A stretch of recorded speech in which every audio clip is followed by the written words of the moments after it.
Sex problem के लिए homeopathic medicine योहिम्बिनम mother tincture का इस्तेमाल कैसे करना चाहिए ताकि योहिम्बिनम मदर टिंचर का बेस्ट से बेस्ट रिजल्ट हमें मिल सके और उसका कोई साइड इफेक्ट हमारा अंदर ना हो। आप लोगों में से कई लोगों को मैं ये कहते हुए सुनता हूँ कि डॉक्टर साहब मैं योहिम्बिनम खा रहा हूँ अपने सेक्सुअल प्रॉब्लम को ठीक करने के लिए, लेकिन इसको लंबे समय तक के लिए इस्तेमाल करने के बावजूद भी मुझे इसका कोई खास परिणाम अभी तक नहीं मिल पाया है। क्या यह मेडिसिन काम नहीं करती है? यदि काम करता भी है तो इसे किस प्रकार से लेना चाहिए, किस प्रकार से इस्तेमाल करना चाहिए कि ये काम करना शुरू कर दे, और किन लोगों को ये मेडिसिन नहीं इस्तेमाल करना चाहिए?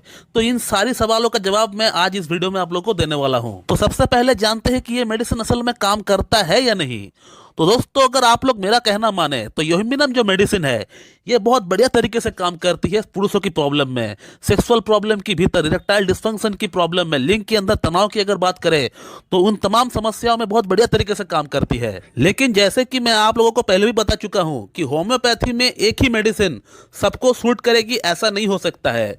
होम्योपैथिक मेडिसिन कुछ लक्षण के आधार पर काम करती है। यदि लक्षण मैच होता है आपका अंदर तभी वो मेडिसिन आपको देने से आपको फायदा होगा, नहीं तो वो मेडिसिन से आपको कोई रिजल्ट नहीं मिलने वाला। तो आप लोगों का पहला सवाल का जवाब मैंने अभी तक दे दिया है कि ये मेडिसिन काम करता है या नहीं। इसके अलावा यदि आप लोगों को प्रूफ चाहिए कि ये मेडिसिन असल में काम करता भी है या नहीं, तो उसके लिए आप लोगों को मेरा जो केस वीडियोस है, मैं जिन पेशेंट का प्रॉब्लम को ठीक करता हूं उसका ऊपर जो केस वीडियोस बनाता हूं, उससे आप लोगों को देखना पड़ेगा। उसके लिए आप लोगों को मेरे चैनल के अंदर जाना पड़ेगा, वीडियोस को देखना पड़ेगा उठा उठा कर। आप देख पाएंगे कि योहिम्बिनम से प्रॉब्लम पेशेंट का सॉल्व होता है या नहीं, पेशेंट खाकर क्या बोल रहे हैं ये भी आप देख पाएंगे। अगला सवाल की अगर बात करें तो अगला सवाल आप लोगों को पूछा जाता है अक्सर कि इस मेडिसिन को आप पेशेंट के अंदर किस तरह से अप्लाई करते हो, आप पेशेंट के अंदर कौन कौन सी लक्षण के आधार पर इसको आप प्रेस्क्राइब करते हो, कौन से लक्षण देखने पे आप पेशेंट को ये मेडिसिन आप देते हो। तो दोस्तों, योहिम्बिनम को प्रेस्क्राइब करने के लिए मैं 3 लक्षण देखता हूँ पेशेंट का भीतर। तो इसका पहला लक्षण ये होता है कि पेशेंट का अंदर लिंग के अंदर तनाव तो आता है,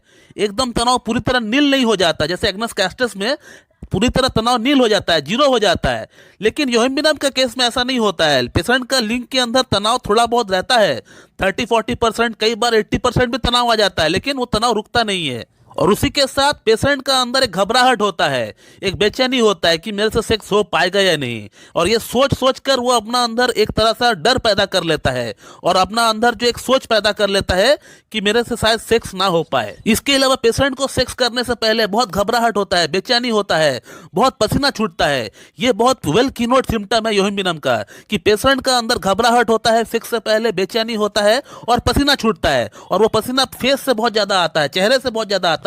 इस मेडिसिन का अगला सिम्टम जो पेशेंट का अंदर में देखता हूं, ये बहुत ही गोल्डन सिम्टम है इस मेडिसिन का। वो ये है कि पेशेंट से जब मैं केस टेकिंग करता हूं तब मैं प्रयास करता हूं ये जानने का उसको नींद किस प्रकार का आता है, उसका नींद में सपना आता है या नहीं। तो योहिम्बिनम का पेशेंट को सपना तो आता है, और वो सपना इस प्रकार का होता है कि वो सेक्स करने के लिए गए और फेल हो गए, उनका लिंग में उत्तेजना नहीं आई, उनका लिंग में कठोरता नहीं आई। अब सपना भी वो देखते हैं अपना पास्ट का, पास्ट में हो सकता है उनका कोई गर्लफ्रेंड रहा होगा, किसी के साथ वो उनका इंटीमेसी रहा होगा, तो सपना में वो ये देखता है कि वो सेक्स करने के लिए गए उनके साथ और वो फेल हो गए, लेकिन उस समय तो वो सेक्स ठीक से किए थे पास्ट में, लेकिन वो अब सपना में उनको ऐसा दिख रहा है कि वो सेक्स नहीं कर पा रहे उनके साथ। तो पेशेंट का ये कहना होता है कि सर हम सपना देखते हैं लेकिन सपना में भी हम सेक्स करने में असफल रहे हैं। बोरिक मटेरिया मेडिका में भी यही लाइन लिखा हुआ है, यानी किताब में भी यही लाइन लिखा हुआ है कि thoughts of event of whole past life keeps him awake, कि पुराने दिनों की बातों को वो सपनों में याद करके उसका नींद खुल जाता है।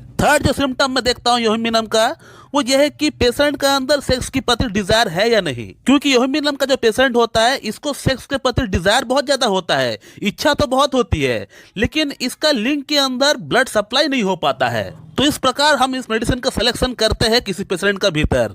इसके अलावा इस मेडिसिन को हमेशा मदर टिंचर के फॉर्म में ही इस्तेमाल करना चाहिए, इसको 30-100 में इस्तेमाल नहीं करना चाहिए। तो इस मेडिसिन को आपको हमेशा मदर टिंचर के फॉर्म में आपको इस्तेमाल करना पड़ेगा। इसका 15-15 बूंद सुबह, दोपहर, शाम हाफ कप नॉर्मल पानी के साथ मिला के आपको पीना पड़ेगा। अब योहिम्बिनम मेडिसिन को इस्तेमाल करने के साथ साथ बीच बीच में इसका कॉम्प्लीमेंट्री जो मेडिसिन है इसको भी आपको इस्तेमाल करना पड़ेगा, तभी जाके आपका सेक्स प्रॉब्लम पूरी तरह ठीक हो पाएगी। और वो मेडिसिन है कैलाडियम। तो कैलाडियम को आपको 30 पोटेंसी में लेकर आना है और इसका 2-2 बूंद आपको हफ्ते में एक बार लेना है। 2 बूंद 2 चम्मच नॉर्मल पानी के साथ मिला के आपको पीना पड़ेगा हफ्ते में एक बार, सुबह नाश्ते से आधा घंटा पहले। और यूहिम्बिनम को जैसे कि मैंने आपको बताया कि मदर टिंचर के फॉर्म में आपको हर दिन इस्तेमाल करना पड़ेगा, लगातार 2 महीना आपको इस्तेमाल करना है इसको। और कैलाडियम 30 को भी आपको साथ साथ में इस्तेमाल करना है, जैसे मैंने आपको बताया अभी। कैलाडियम यहाँ पे कैटलिस्ट का रोल प्ले करेगी।